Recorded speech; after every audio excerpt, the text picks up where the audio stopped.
Assalamualaikum warahmatullahi wabarakatuh.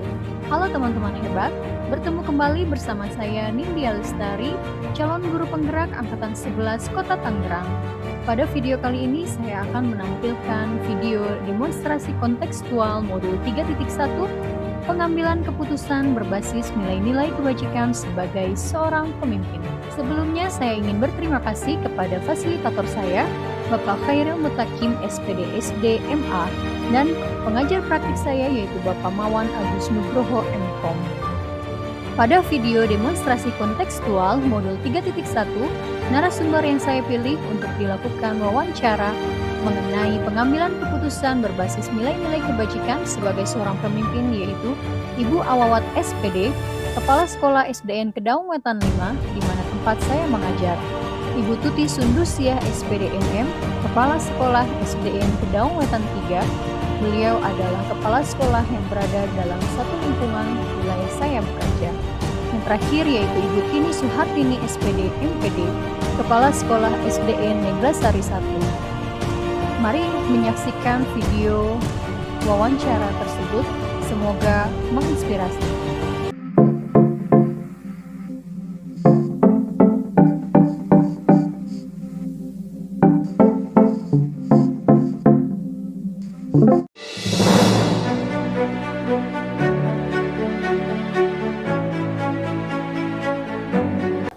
Assalamualaikum Ibu. Waalaikumsalam warahmatullahi wabarakatuh. Baik Bu, maaf mengganggu waktunya sebentar. Gimana Bu kabarnya hari ini Bu? Alhamdulillah baik. Alhamdulillah baik. Gini Bu, seperti yang telah kita sepakati bahwasanya hari ini ada wawancara. Saya sebagai calon guru penggerak Angkatan 11 ingin mewawancarai kepala sekolah saya di mana tempat saya mengajar. Begini Bu, ada tugas bahwasanya saya harus mewawancarai kepala sekolah mengenai pengambilan keputusan berbasis nilai-nilai kebajikan sebagai seorang pemimpin. Seperti yang kita ketahui Bu, bahwasanya di sekolah itu seringkali kita menemukan ada kasus yang berhubungan dengan dilema etika dan bujukan moral. Izinkan saya bertanya ya Bu ya. Pertanyaannya yaitu gimana ya Bu ya selama ini bagaimana Ibu mengidentifikasi kasus-kasus yang merupakan dilema etika atau bujukan moral yang telah Ibu alami selama menjabat sebagai kepala sekolah? Ya biasanya sih saya yang pertama mengidentifikasi dilema etika dengan memperhatikan situasi di mana ada dua pilihan atau lebih yang sama-sama memiliki nilai atau kebaikan, tetapi juga membawa konsekuensi yang berbeda. Dalam situasi tersebut, saya mencari tahu apakah keputusan yang diambil akan berdampak pada kesejahteraan, apakah keputusan yang diambil akan berdampak pada kesejahteraan atau hak individu yang terlibat. Kemudian apakah itu mengorbankan satu pihak demi kepentingan lain, ataukah apakah keputusan tersebut menuntut kita untuk memilih antara kebenaran yang lebih besar dan yang lebih kecil. Misalnya ketika harus memutuskan antara memberikan kesempatan ekstra bagi seorang siswa atau tidak, yang bisa memberikan keuntungan namun juga berpotensi tidak adil bagi siswa lain. Jadi itu juga harus dipertimbangkan. Jadi harus mempertimbangkan ya Bu ya. Betul. Baik buruknya untuk siswa seperti itu. Baik Bu, selama ini bagaimana sih Ibu menjalankan pengambilan keputusan di sekolah Ibu, terutama untuk kasus-kasus di mana mengandung ada dua kepentingan yang sama-sama benar atau sama-sama mengandung nilai kebajikan? Ya, dalam menjalankan pengambilan keputusan di sekolah, kita lihat situasi yang seperti ini. Saya berusaha untuk menimbang-nimbang setiap opsi dengan bijak dan melihat konteks yang ada. Saya biasanya berdiskusi dengan tim atau rekan sejawat agar bisa melihat permasalahan dari berbagai sudut pandang. Selain itu, saya berusaha untuk memahami dampak dari keputusan yang akan diambil bagi semua pihak yang terlibat. baik jangka pendek maupun jangka panjang. Misalnya, ketika ada konflik antara kepentingan siswa dan kepentingan guru, saya berusaha untuk mencari titik temu yang meminimalkan kerugian bagi kedua belah pihak. Jadi dalam hal ini harus benar-benar adil yang dinomorsatukan. Oh, baik. Jadi melakukan kolaborasi dengan tim ya Bu ya, rekan Betul. sejawat, lalu melihat di mana titik baiknya di antara kedua belah pihak ya Pak. Ya, Bu, Betul, ya? betul. Baik, untuk pertanyaan selanjutnya Bu, langkah-langkah atau prosedur apa yang biasa Ibu lakukan selama ini dalam menghadapi masalah tersebut? Langkah-langkah atau prosedur yang biasa saya ambil, yang pertama kita harus mengikuti beberapa langkah dalam menghadapi dilema etika. Pertama, saya mengidentifikasi masalah secara mendalam dan jelas. Kedua, saya mengumpulkan informasi yang relevan untuk memahami seluruh konteks permasalahan. Yang ketiga, saya mempertimbangkan nilai-nilai etika yang ada dan dampaknya pada semua pihak yang terlibat. Selanjutnya, saya juga berdiskusi dengan pihak-pihak terkait seperti rekan sejawat, siswa, atau orang tua untuk mendapatkan pandangan yang lebih komprehensif. Terakhir, setelah mempertimbangkan semua faktor tersebut, saya mengambil keputusan yang dirasa menurut saya paling adil dan sesuai dengan prinsip etika yang berlaku. Baik ya Bu ya, tadi langkah-langkahnya mengidentifikasi, mengumpulkan informasi, lalu berdiskusi ya dengan rekan sejawat, Betul. murid maupun orang tua murid. Lalu hal-hal apa saja Bu yang selama ini Ibu anggap efektif dalam pengambilan keputusan pada kasus-kasus dilema etika? Hal apa saja yang dianggap efektif Bu? Ya, menurut saya yang dianggap efektif itu misalnya kita ambil acara diskusi terbuka dan komunikasi yang transparan adalah hal yang sangat efektif. Dengan mengajak berbagai pihak untuk berbicara dan mendengarkan perspektif mereka. Jadi dari pembicaraan mereka saya dapat mengambil kesimpulan juga, kemudian dapat memperkaya wawasan dalam membuat keputusan. Selain itu, menggunakan pedoman atau nilai-nilai yang sudah disepakati bersama, seperti keadilan, integritas, dan tanggung jawab, membantu menjaga keputusan yang diambil tetap konsisten dengan prinsip etika yang dipegang. Oh baik, tadi hal-hal yang lebih efektif itu diskusi terbuka ya Bu ya, komunikasi transparan dengan rekan sejawat maupun tim. Untuk langkah selanjutnya Bu, apakah Ibu selama ini hal-hal apa saja yang merupakan tantangan dalam pengambilan keputusan pada kasus-kasus dilema etika Bu? Tantangan utamanya biasanya datang dari tekanan pihak tertentu yang mungkin memiliki kepentingan pribadi atau kelompok. Misalnya, ada situasi di mana orang tua atau siswa mendesak keputusan yang menguntungkan mereka, namun mungkin juga tidak adil bagi pihak lain. Nah, tantangan lainnya adalah ketika nilai-nilai yang dipegang bertentangan dengan kebijakan yang ada atau yang ketidakpastian dalam memilih mana yang lebih utama di antara dua nilai yang bertentangan tersebut. Oh baik, jadi tantangannya yang dihadapi dalam dilema kasus etika terkadang ada tekanan ya Bu ya dari Betul. pihak tertentu, terkadang orang tua siswa terlalu mendesak padahal hanya untuk kepentingan sepihak Ya, gitu di ya Bu situ ya. juga cukup membingungkan gitu. Iya, Kita betul. bagaimana cara mengambil yang seadil-adilnya. Oke baik. Terus apakah Ibu memiliki sebuah jadwal tertentu dalam sebuah penyelesaian kasus dilema etika Bu? Apakah Ibu langsung menyelesaikan di tempat atau memiliki sebuah jadwal untuk menyelesaikannya seperti itu atau bentuk prosedur seperti apa yang Ibu jalankan gitu Bu? Apakah ada jadwal tertentu gitu? Kalau untuk jadwal kita tergantung ya, tergantung pada kompleksitas masalahnya. Ada kalanya saya langsung mengambil keputusan jika situasinya mendesak dan jelas. Namun, Untuk kasus-kasus yang lebih rumit, Ya. saya memberikan waktu untuk merenungkan dan mencari masukan dari pihak terkait. Dalam kasus ini, saya juga sering meminta waktu untuk berkonsultasi dengan rekan sejawat atau mengadakan rapat khusus untuk memutuskan langkah yang paling tepat yang harus kita ambil. Baik. Jadi fleksibel ya Bu ya, sesuai dengan kompleksitasnya. Betul. Ya. Kalau misalkan itu terlalu mendesak, gitu. maka harus segera langsung ditangani. Gitu ya.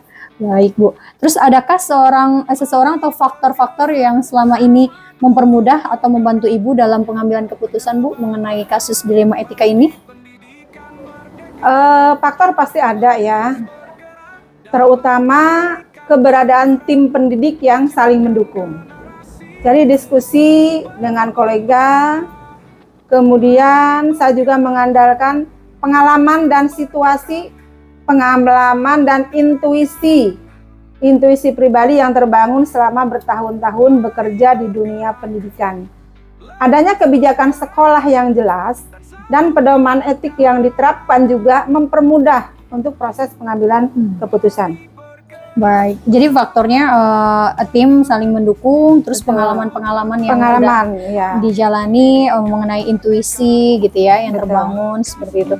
Dari semua hal yang telah disampaikan Bu, pembelajaran apa yang dapat Ibu petik dari pengalaman Ibu mengambil keputusan dilema etika ini?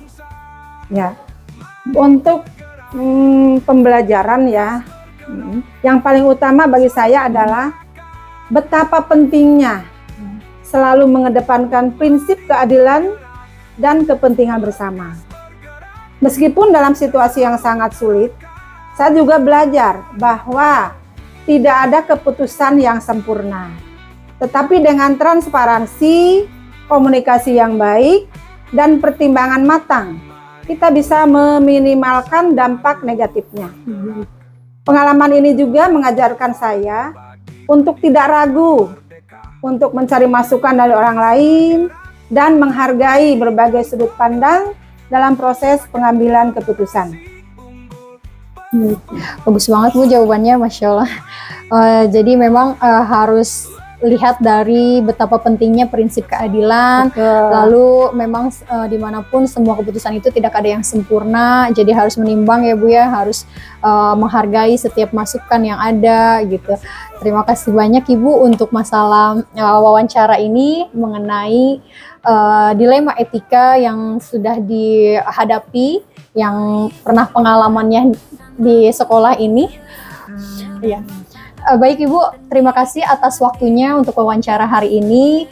Terima kasih sudah meluangkan waktunya untuk saya. Alhamdulillah saya dapat pencerahan dari wawancara ini mengenai kasus yang pernah dialami di sekolah tentang dilema etika. Terima kasih banyak Ibu. Sama-sama. Ya semoga nanti di lain waktu kita bisa berbincang kembali Bu dengan ilmu-ilmu lainnya. Tema yang lain. Ya dengan tema lainnya Bu. Baik Bu, Assalamualaikum warahmatullahi wabarakatuh.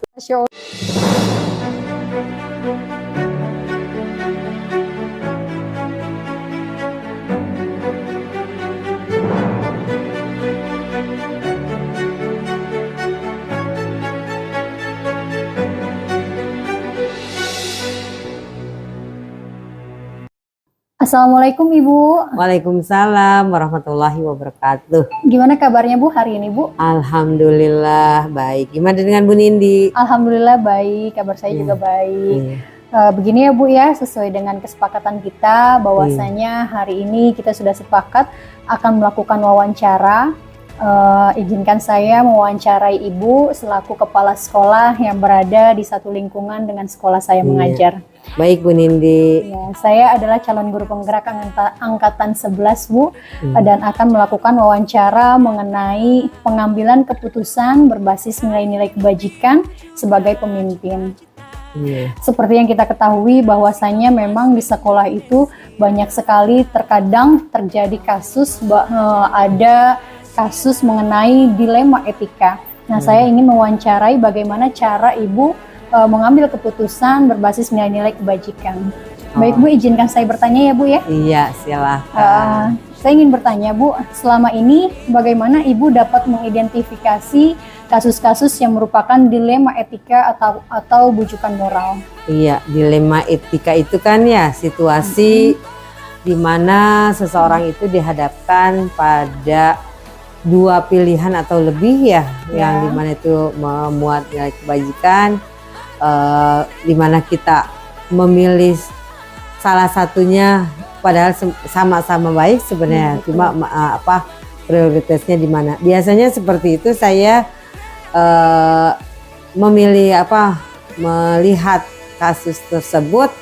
Ya setelah itu ketika kita harus memilih pilihan tersebut, ya saya biasanya diskusi dengan guru yang ada di sini gitu kan, bisa dengan bawahan atau juga kalau sedang ada atasan ya atasan, seperti itu Bu Nindi. Baik, tergantung masalahnya. Baik Bu, selama ini bagaimana Ibu menjalankan pengambilan keputusan di sekolah Ibu, terutama untuk kasus-kasus di mana ada dua kepentingan yang sama-sama benar atau sama-sama memiliki nilai kebajikan? Kalau lihat dari kasus itu, Ibu biasanya pertama diidentifikasi kasus tersebut, kemudian kita kumpulkan informasi dari berbagai sudut ya, bukan juga dari satu orang, dari beberapa. Setelah itu kita lihat juga, kita tetapkan nih setelah udah informasi terkumpul, apakah ini ada masuk ke dalam kode etik juga ya, biasanya ada masalah tersebut. Setelah itu kita diskusi, ambil keputusan. Nanti setelah ada keputusan itu pasti ada konsekuensinya. Baik. Nah, konsekuensinya seperti apa nanti akan kita evaluasi kembali. Jadi di situ kita lihat keputusan kita itu tepat apa tidak, seperti itu. Jadi dimulai dengan mengidentifikasi kasusnya dulu ya Bu ya, lalu melakukan kolaborasi dengan rekan sejawat atau atasan. Seperti itu. Baik, untuk langkah-langkah atau prosedur seperti apa yang biasa Ibu lakukan selama ini Bu? Prosedur yang saya lakukan ya tadi kan ya, kalau kita menghadapi kasus tersebut seperti yang sudah Ibu raikan tadi ya, mulai prosedurnya yang tadi dari mengidentifikasi hingga sampai pengambilan keputusan yang diambil. Tentu saja keputusan itu diambil bukan berdasarkan hanya pendapat Ibu sendiri ya, tetapi dari berbagai pihak. Setelah didiskusikan, dievaluasi, diambil keputusan dulu. Setelah itu ada konsekuensinya yang timbul dari keputusan tersebut, kita evaluasi lagi, bagus apa tidak, tepat atau tidak. Itu untuk pembelajaran pada kasus-kasus yang akan timbul selanjutnya mungkin. Jadi kan nanti udah terbiasa seperti itu Bu Nindi.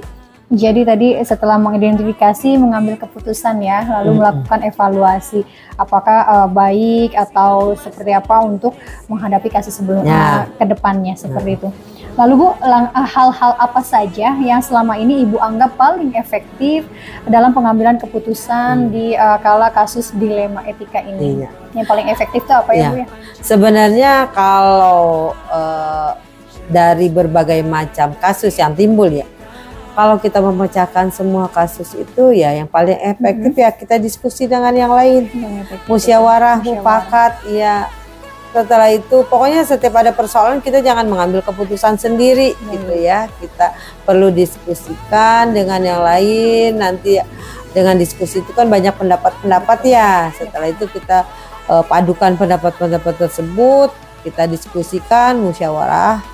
Nanti insya Allah akan ketemu pendapat yang lebih tepat, keputusan yang lebih tepat.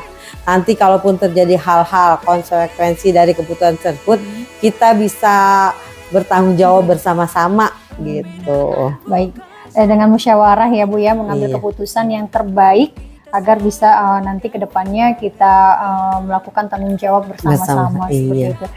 Untuk selanjutnya, apakah Ibu memiliki sebuah tata kala atau jadwal tertentu dalam sebuah penyelesaian sebuah kasus dilema etika? Apakah langsung menyelesaikannya di tempat atau memiliki sebuah jadwal untuk menyelesaikannya, bentuk itu prosedur atau apa yang seperti apa yang Ibu jalankan Bu? Sebenarnya untuk jadwal atau tadi ya tata kala itu untuk pemecahan kasus tergantung dari kasus tersebut ya. Kadang-kadang kalau kasusnya sederhana bisa spontanitas diambil keputusan ya. Kalau kasusnya memerlukan pembahasan atau diskusi, tentu saja kita ada jadwal yang seperti kita sudah programkan ya di setiap hari Sabtu itu, atau ada KKG intern atau kombel ya.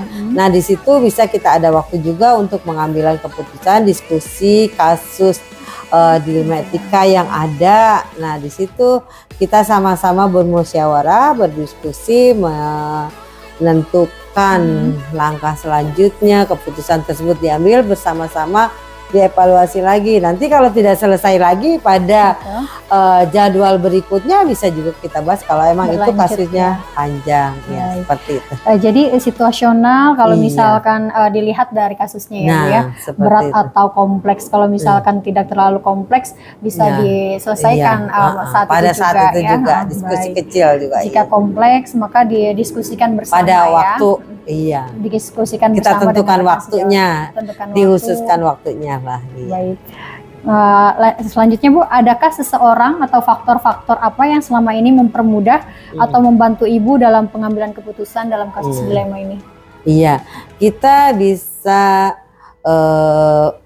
bukan apa istilahnya, kita di sini kan ada yang sudah berpengalaman, yang punya wawasan lebih luas, terus yang bijak ya, yang punya apa, ada guru juga yang senior, pengalaman yang banyak. Itu kita bisa lah kita ambil pendapat mereka, kita mintai pendapat mereka ya dengan kasus-kasus tersebut. Walaupun dia bawahan kita, kalau dia punya wawasan luas ya kita bisa ambil keputusan mereka. Kita kalau tidak mentok juga dengan bawahan kita, kita juga punya atasan yang bisa membantu kita.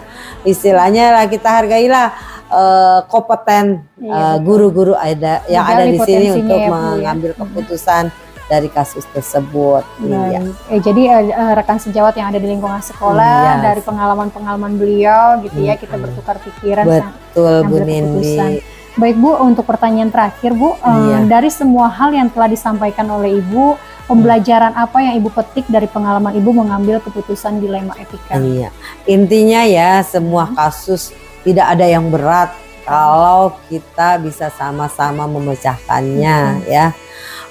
Setiap ada kasus, persoalan, hendaklah kita mengambil keputusan itu bersama-sama, kita musyawarahkan, diskusikan, kita identifikasi bersama-sama. Kalau kita ambil keputusan seperti ini, konsekuensinya seperti apa, itu sama-sama. Rasanya itu kasus tersebut akan terasa ringan kalau kita pecahkan bersama-sama Bu Nindi.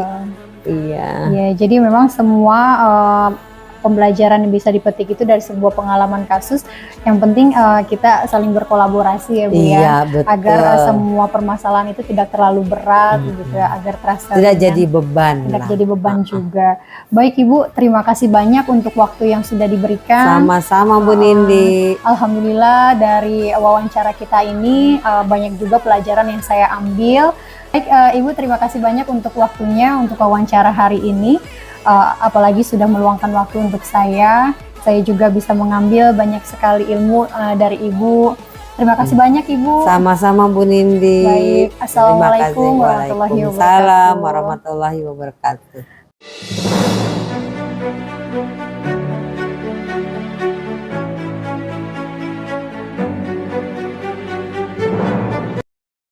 Assalamualaikum warahmatullahi wabarakatuh. Perkenalkan, nama saya Nindya Lestari, calon guru penggerak Angkatan 11 Kota Tangerang.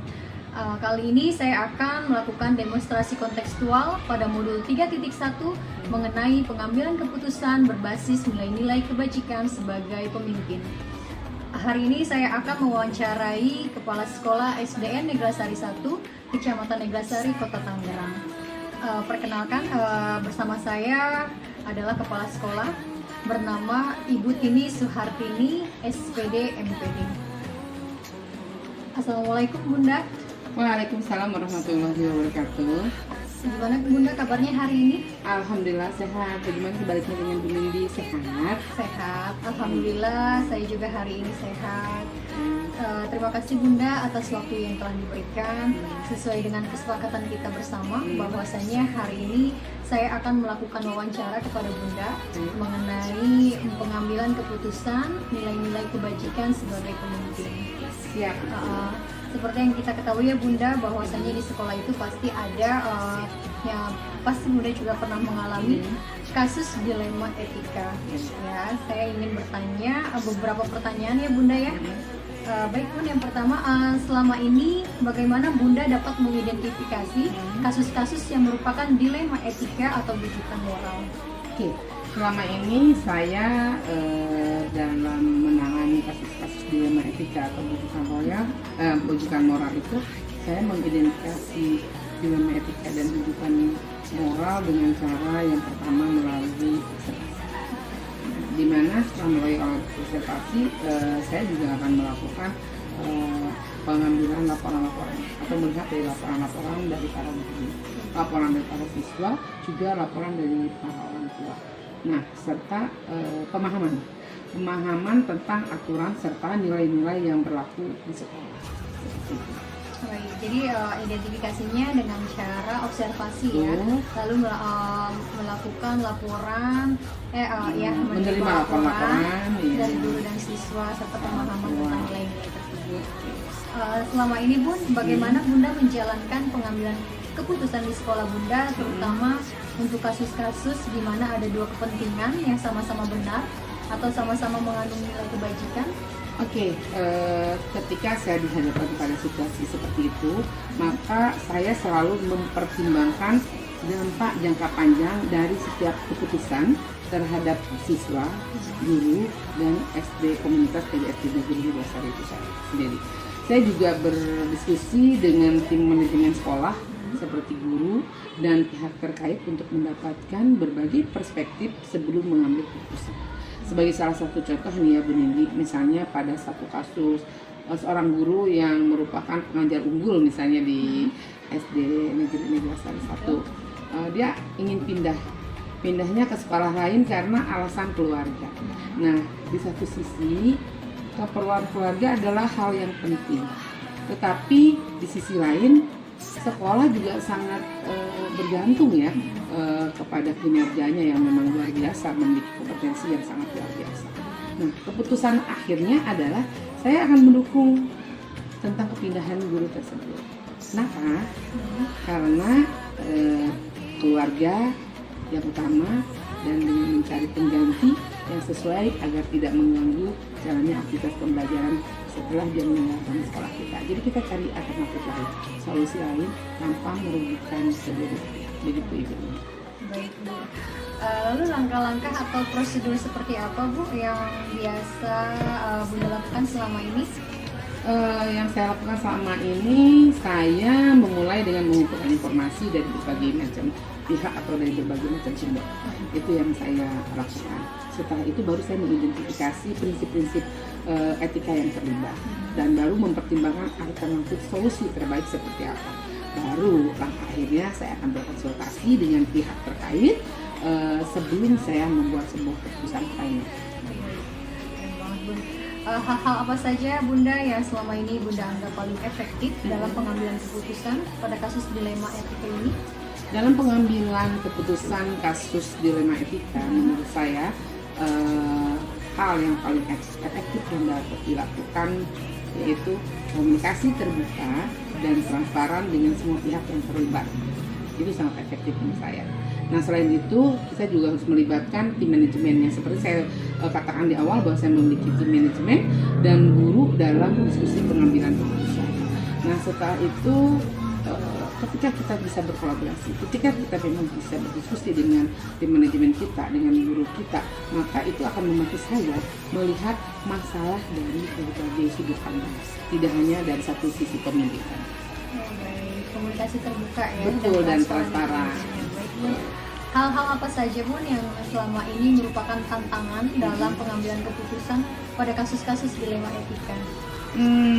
Menurut saya tantangan terbesar itu adalah ketika kedua keputusan memiliki nilai kebajikan yang kuat, sama-sama baik dan tidak ada solusi yang ideal yang benar-benar ideal. Nah, di sini kadang keputusan yang diambil tidak akan bisa menyenangkan semua pihak. Pasti akan ada perasaan dari beberapa orang atau dari salah satu pihak yang merasa dirugikan. Salah satu contoh kasus, ketika saya harus memutuskan antara mengutamakan alokasi anggaran untuk pemenuhan peningkatan kompetensi guru atau harus memperbaiki fasilitas fisik sekolah. Nah, ini keduanya kan memiliki dampak positif untuk sekolah, tetapi saya harus melakukan prioritas. Mana yang harus saya prioritaskan dan itu yang saya tetapkan.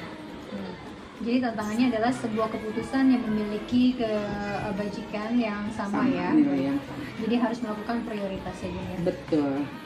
Lalu apakah Bunda memiliki sebuah tata kala atau jadwal tertentu dalam sebuah penyelesaian kasus dilema etika ini? Apakah Bunda langsung menyelesaikan di tempat atau memiliki sebuah jadwal untuk menyelesaikannya? Bentuk dan prosedurnya seperti apa yang Baik. dijalankan? Saya biasanya menyelesaikan kasus dilema etika ini berdasarkan urgensi. Jadi jika situasinya itu memerlukan keputusan segera, maka saya akan langsung mengambil keputusan tersebut. Namun apabila untuk kasus yang lebih kompleks, saya akan memberikan waktu. Dan waktu itu apa? Untuk berkonsultasi dan untuk refleksi sebelum membuat keputusan. Jadi berdasarkan urgensi ya Bun ya. Ketika tidak terlalu urgensi maka bisa diselesaikan pada satu titik waktu. Tetapi kalau misalkan masalahnya kompleks, maka harus berkoordinasi dengan tim manajemen sekolah ya. Apakah ada seseorang atau faktor-faktor yang selama ini mempermudah atau membantu Bunda dalam pengambilan keputusan kasus dilema?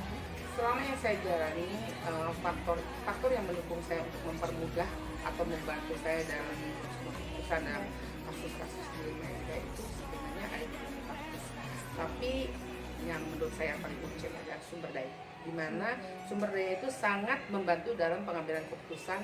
Siapa sih sumber dayanya? Adalah tim manajemen sekolah, terdiri dari guru senior, serta aturan yang telah ditetapkan oleh dinas pendidikan. Dan setelah itu kita mengadakan diskusi dengan stakeholder yang ada untuk memberikan perspektif baru dan dapat membantu menyeimbangkan nilai-nilai yang memang bertentangan. Jadi faktor-faktor atau kesalahan itu yang paling utama adalah sumber daya manusia ya. Dari serta aturan yang telah ditetapkan. Untuk pertanyaan terakhir ya Bun ya, dari semua hal yang telah disampaikan, pembelajaran apa sih yang Bunda petik dari pengalaman Bunda untuk mengambil keputusan dilema etika ini? Pelajaran penting yang saya dapat ambil adalah bagaimana saya memiliki keseimbangan antara ketegasan dan empati. Nah, antara ketegasan dan empati dalam pengambilan keputusan, menurut saya itu adalah hal yang saya pelajari banget dalam saya 2 tahun ini ya berkecimpung dalam kepala sekolah. Dan selain itu penting juga saya harus selalu mendengarkan. Saya belajar dari berbagai macam masalah yang ada, dan di situ titik temunya adalah komunikasi dan mau mendengarkan semua pihak yang terlibat agar keputusan yang saya ambil benar-benar mencerminkan keadilan dan kebaikan bersama. Sebagai salah satu contoh kasus, misalnya di dalam satu sekolah kan ada yang namanya satu kasus guru yang merasa kesulitan dalam menyesuaikan diri dengan teknologi. Nah, ketika mereka untuk menyeimbangkan pembelajaran dengan menggunakan teknologi, otomatis saya harus memutuskan satu keputusan dengan cara apa? Memberikan pelatihan secara intensif terhadap guru tersebut dan tidak memberlakukan sanksi. Jadi memang yang didapatkan pengalaman belajar ya Bunda selama 2 tahun menjadi kepala sekolah, keseimbangan antara ketegasan dan empati. Betul. Baik Bunda, ternyata sudah selesai wawancara kita. Baik. Terima kasih banyak atas waktu yang sudah diberikan, sudah meluangkan waktu dan memberikan saya kesempatan untuk wawancara pada hari ini. Alhamdulillah banyak sekali ilmu yang saya dapat. Mudah-mudahan bisa diimplementasikan ke depannya oleh saya. Baik, sehat-sehat ya Bunda. Terima kasih banyak Bunda. Assalamualaikum warahmatullahi wabarakatuh. Waalaikumsalam warahmatullahi wabarakatuh. Sukses Nindi. Selamat malam Bunda, terima kasih banyak. Sekian video wawancara mengenai pengambilan keputusan berbasis nilai-nilai kebajikan sebagai pemimpin. Terima kasih, semoga bermanfaat. Wabillahi taufiq wal hidayah. Wassalamualaikum warahmatullahi wabarakatuh. Salam guru penggerak.